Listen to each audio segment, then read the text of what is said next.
I come from a long line of entrepreneurs. When I was a child, my parents had a craft business, and this was way before Etsy ever came out. And so they would work in their wood shop and their craft shop and kind of make all these little just designs for the house, just home decor.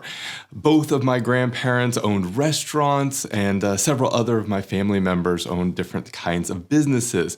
My uncle even now owns a fence business down in Texas. So seeing my family open and operate businesses from a very young age was just part of my life. It was part of how I grew up.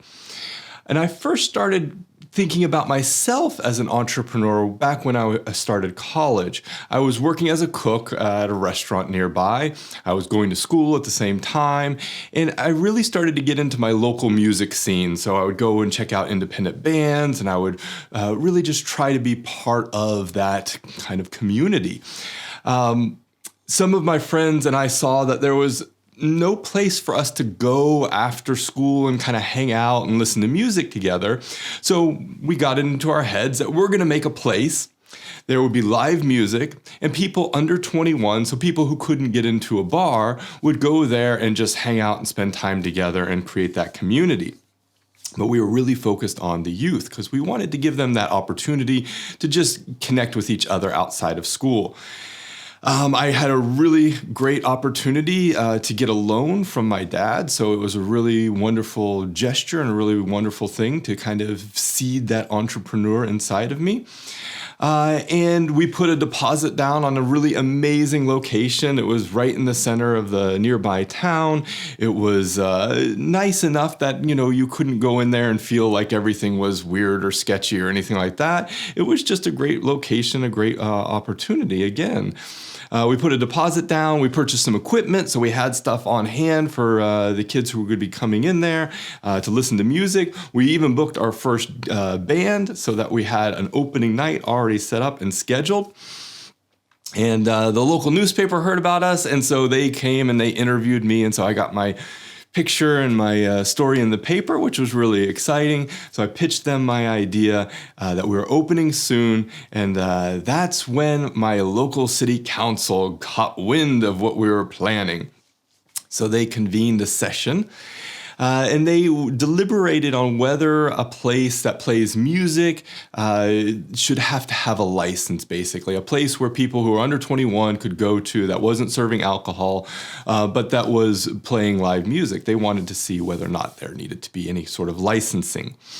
They eventually passed a resolution that said, yes, these kinds of establishments should have a license, and that license included an annual fee, and we had to be very heavily insured in case of an accident or anything like that.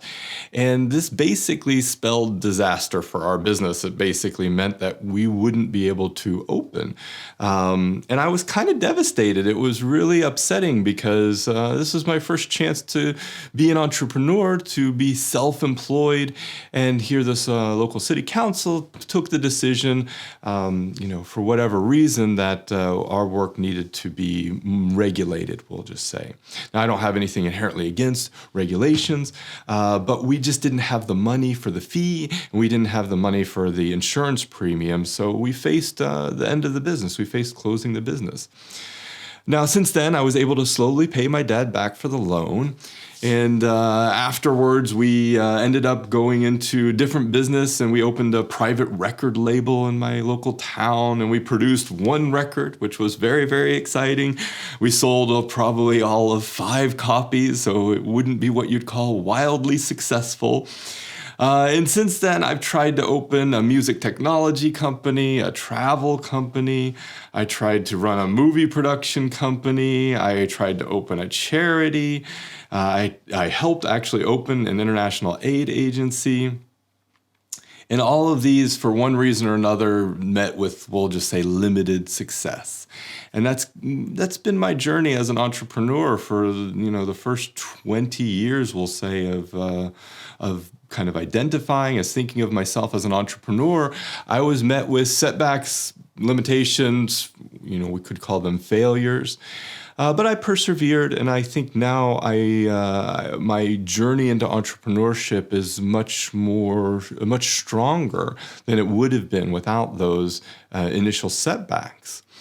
So the takeaway here is that basically every one of these businesses failed for one reason or another, but they all failed for kind of radically different reasons. The example I gave at the beginning was just because of the way the regulations turned out. But each one of them failed for different reasons. Sometimes it was just the market wasn't there. Sometimes the technology wasn't there. There's a whole bunch of ways that you can fail as an entrepreneur.